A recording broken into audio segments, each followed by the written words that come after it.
برادران یوسف علیہ السلام نے اپنے والد محترم سے ایک درخواست لکھوائی اور حضرت یعقوب علیہ السلام نے حضرت ابراہیم علیہ السلام کی دستار جو حضرت یعقوب علیہ السلام کے پاس تھی وہ بھی حضرت یوسف علیہ السلام کے لیے ہدیے کے طور پر اپنے بیٹوں کے ہاتھوں روانہ کر دی۔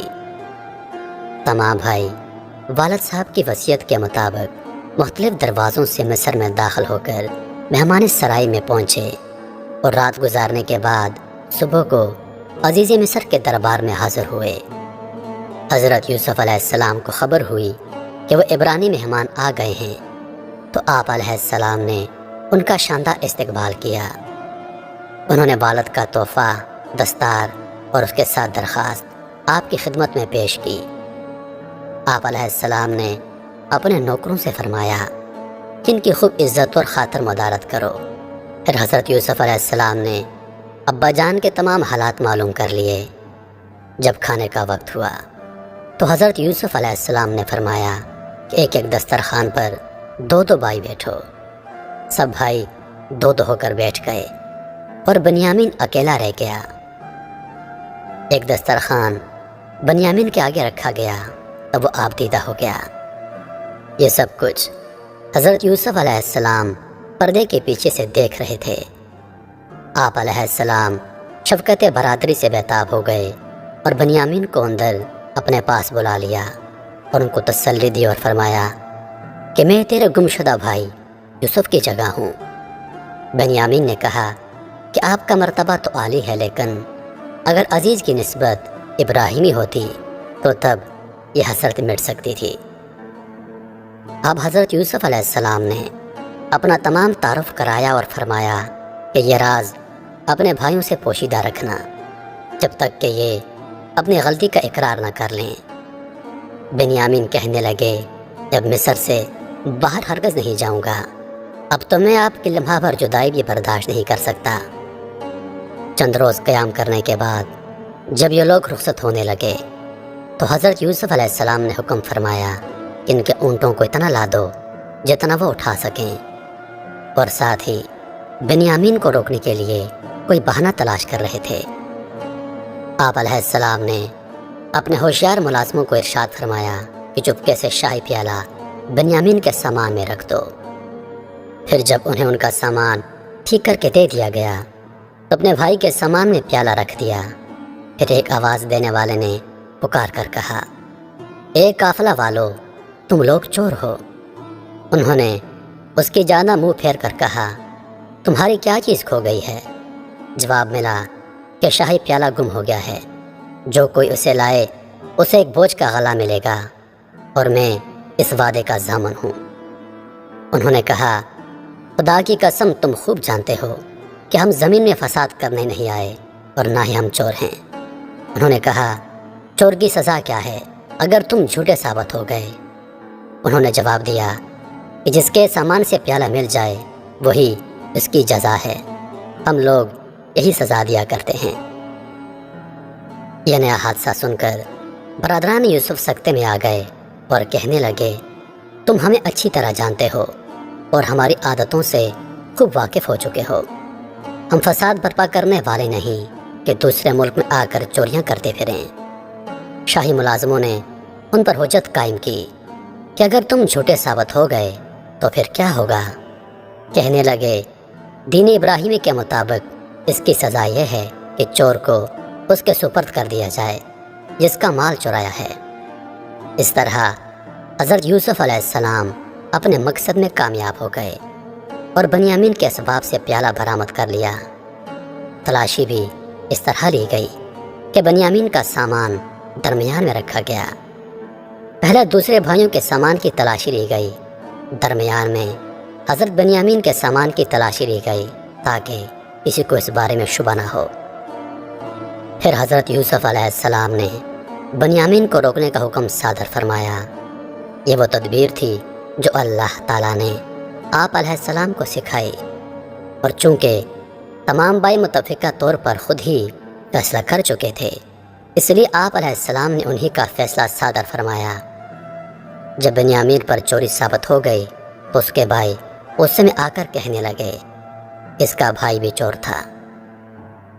اس طرح بھائیوں نے حضرت یوسف علیہ السلام کے روبرو آپ پر چوری کا الزام لگا دیا، لیکن آپ نے اس کو ضبط کیا اور اس راز کو افشا نہیں ہونے دیا۔ جب بھائیوں کو والد صاحب کا عہد و پیمان یاد آیا تو آپس میں مشورہ کرنے لگے کہ کسی طرح منت خوشامد کر کے بنیامین کو حاصل کر لیا جائے۔ چنانچہ تمام بھائی عزیز مصر کے پاس گئے اور کہنے لگے، اے عزیز مصر، ہمارے والد صاحب بہت ضعیف ہیں، ان کو پہلے بھائی کا بھی بے حد صدمہ ہے اور وہ بنیامین کو آنکھوں سے دور نہیں کر سکتے۔ آپ ان پر رحم کیجیے، آپ ہم میں سے ایک کو روک لیجیے، یہ بھی آپ کی بہت بڑی مہربانی ہوگی۔ عزیز مصر نے جواب دیا، معاذ اللہ، یہ کیسے ہو سکتا ہے؟ اس طرح کرنے سے تو ہم ظالموں میں سے ہو جائیں گے۔ جب اس بات سے بھی ناکام ہو گئے تو آپس میں مشورہ کرنے لگے کہ بنیامین کے بغیر والد صاحب کے سامنے تو ہرگز نہیں جا سکتے، کوئی تدبیر کرنی چاہیے، پہلے بھی ہم خطا کر چکے ہیں، اور والد کے سامنے کیسے جائیں گے اور کیا جواب دیں گے؟ جب بنیامین کے پاس سے شاہی مال برآمد ہوا اور ان کے اپنے اقرار کے مطابق وہ شاہی قیدی ٹھہر چکے تھے، اب انہیں رنج ہونے لگا تو عزیز مصر کو رحم دلانے کے لیے کہا کہ ان کے والد ان کے بڑے دل دادا ہیں، ضعیف اور بوڑھے شخص ہیں، ان کا سگا بھائی جو پہلے گم ہو چکا ہے، جس کے صدمے سے وہ پہلے سے چور ہیں، اب جو یہ بات سنیں گے تو ڈر کے مارے زندہ نہیں بچیں گے۔ آپ ہم میں سے کسی ایک کو روک لیجیے اور اس کو چھوڑ دیں، آپ بڑے محسن اور مہربان ہیں، یہ اتنی سی عرض ہماری منظور فرما لیں۔ حضرت یوسف علیہ السلام نے فرمایا، یہ بھلا کیسے ہو سکتا ہے کہ چور کو چھوڑ دیں اور بے گناہ کو سزا دیں؟ یہ تو ناانصافی ہے۔ ساتھ ہی بنیامین کے بھائی اس پر غصہ ہوئے اور کہنے لگے، یہ کیا کر دیا ہے؟ باپ ہمارا روحانیوں کا امین اور آسمانیوں کا ہم نشین ہے، تجھے شرم نہ آئی؟ یہ تو نے کیا کیا؟ اپنی عصمت کو خیانت سے ملوث کیا۔ بنیامین نے قسم کھا کر کہا کہ مجھے بالکل اس کی خبر نہیں۔ پھر انہوں نے کہا، اگر تو نے یہ کام نہیں کیا تو تیرے سامان سے کیسے نکلا؟ بنیامین نے کہا، یہ پیالہ اس نے خود رکھا ہوگا، جس نے تمہارے سامان میں تمہاری جمع پونجی رکھی تھی۔ روئل نے کہا کہ سچ ہے، پتہ نہیں عزیز مصر کو اس راز میں کیا بازی منظور ہے۔ ملازم حضرت یوسف علیہ السلام کے حکم کے مطابق بنیامین کو پکڑ کر لے گئے۔ بھائی بھی لاچار ہو کر حضرت یوسف علیہ السلام کے دربار میں جا پہنچے۔ وہاں جا کر غضبناک ہوئے۔ شمعون نے آگے بڑھ کر کہا، اے بادشاہ، ابھی میں نعرہ ماروں گا تو تمام شہروں کی تمام حاملہ عورتوں کے حمل ضائع ہو جائیں گے۔ یہودا نے کہا، اپنے پنجے قدرت سے شیر کا پوست چیر ڈالوں گا۔ جب یہ لوگ بادشاہ سے بالکل مایوس ہو گئے تو باہم مشورہ کرنے لگے۔ بڑے بھائی نے کہا، مجھ میں والد صاحب کے سامنے جانے کی ہمت نہیں، میں یہی رکوں گا، تم لوگ ان کے پاس جا کر ساری صورتحال سے ان کو آگاہ کر دو۔ اگر انہوں نے اجازت دی تو میں آ جاؤں گا، یا پھر اللہ تعالیٰ ہی میرے حق میں کوئی حکم نازل فرمائیں گے۔ چنانچہ برادران یوسف حضرت یعقوب علیہ السلام کے پاس گئے اور ساری صورتحال سے ان کو آگاہ کر دیا۔ حضرت یعقوب علیہ السلام ان کی باتوں پر کب یقین کرنے والے تھے؟ آخر یہ بھائی وہی تھے جنہوں نے حضرت یوسف علیہ السلام کو آپ علیہ السلام سے لے جا کر کنویں میں ڈالا اور ایک بکری ذبح کر کے اس کے خون سے حضرت یوسف علیہ السلام کا کرتا رنگین کر کے اپنے والد کے سامنے پیش کیا کہ یوسف کو بھیڑیا کھا گیا ہے۔ اب والد صاحب کو ان پر یقین کیسے آ سکتا تھا؟ حضرت یعقوب علیہ السلام نے فرمایا، حقیقت یہ نہیں بلکہ تمہارے دلوں نے تمہارے لیے ایک بات کر دی ہے، سو اب میرا کام صبر جمیل ہے، مجھ کو اللہ سے امید ہے، وہ ان سب کو مجھ تک پہنچا دے گا، بے شک وہ کمال علم اور کمال حکمت والا مالک ہے۔ اس کے بعد آپ علیہ السلام اپنے بیٹوں کو چھوڑ کر چلے گئے اور کہنے لگے، ہائے افسوس یوسف، غم کے مارے آپ کی آنکھیں سفید ہو گئیں، رو رو کر آپ کی آنکھوں کی بینائی ختم ہو گئی۔ اس کے بعد حضرت یعقوب علیہ السلام نے اپنے پوتے کارس بن یہودا کو بلایا اور پھر ایک خط عزیز مصر یعنی یوسف علیہ السلام کے نام لکھوایا، جس کا مضمون تھا: اے عزیز مصر، معلوم فرمائیں کہ پروردگار عالم نے انبیاؤں پر کیا کیا مصیبتیں نازل فرمائی ہیں اور آزمائشیں کی گئی ہیں۔ میرا دادا حضرت ابراہیم علیہ السلام کے ہاتھ پاؤں باندھ کر آگ میں پھینکا گیا، آپ علیہ السلام نے صبر کیا، پروردگار نے آپ علیہ السلام پر آگ کو گلزار کر دیا۔ میرے چچا حضرت اسماعیل علیہ السلام کے گلے پر چھری رکھی گئی اور میں ایک فرزند رکھتا تھا، وہ میرے دل کا چین تھا۔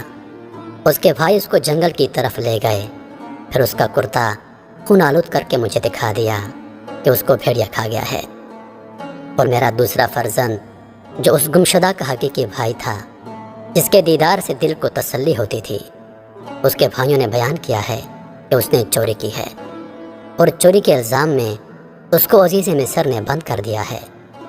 یہ بات ہر کوئی جانتا ہے کہ اہل بیت نبوت کی چوری سے نسبت ہی نہیں۔ اب آپ سے امید ہے کہ اس محبوس فرزند کو مایوس باپ کے پاس دوبارہ بھیج دیں اور اس ضعیف باپ کو غم سے نجات دے دیں کہ سب سعادت ابدی آپ کو مل جائے، اور آپ کے لیے میں دعا گو ہوں، ورنہ ایسی بد دعا ملے گی کہ جس کا اثر 7 پشتوں تک رہے گا۔ کارس یہ خط لے کر گیا، مصر پہنچ کر موقع پا کر حضرت یوسف علیہ السلام کو خط دیا۔ حضرت یوسف علیہ السلام نے اس خط کو پڑھ کر آنسو بہائے اور جواب میں اپنے والد محترم کو لکھا۔ حضرت یوسف علیہ السلام نے خط کا جواب تحریر فرمایا: اے بزرگوار والد کی طرف، یہ جناب کا نہایت خوبصورت خط لکھا ہوا ملا، میں آپ کے درد سے واقف ہوا۔ اب اس درد عظیم کا علاج سوائے صبر کے کچھ نہیں۔ صبر فرمائیے جیسا کہ حضرت ابراہیم علیہ السلام اور حضرت اسماعیل علیہ السلام نے صبر کیا تو اپنے مطلب کو پہنچے۔ وعلیکم السلام ورحمۃ اللہ وبرکاتہ۔ آپ علیہ السلام نے خط لکھا، خط سے فارغ ہو کر کاسد کو خلت فخر عطا فرما کر اور انعام بھی دے کر روانہ کیا۔ جب کاسد کنان پہنچا تو حضرت یعقوب علیہ السلام نے اپنے بیٹوں سے فرمایا: اے میرے بیٹو، اللہ پر بھروسہ رکھتے ہوئے دونوں بھائیوں کو تلاش کرو، اللہ کی رحمت سے کافر ہی مایوس ہوتا ہے۔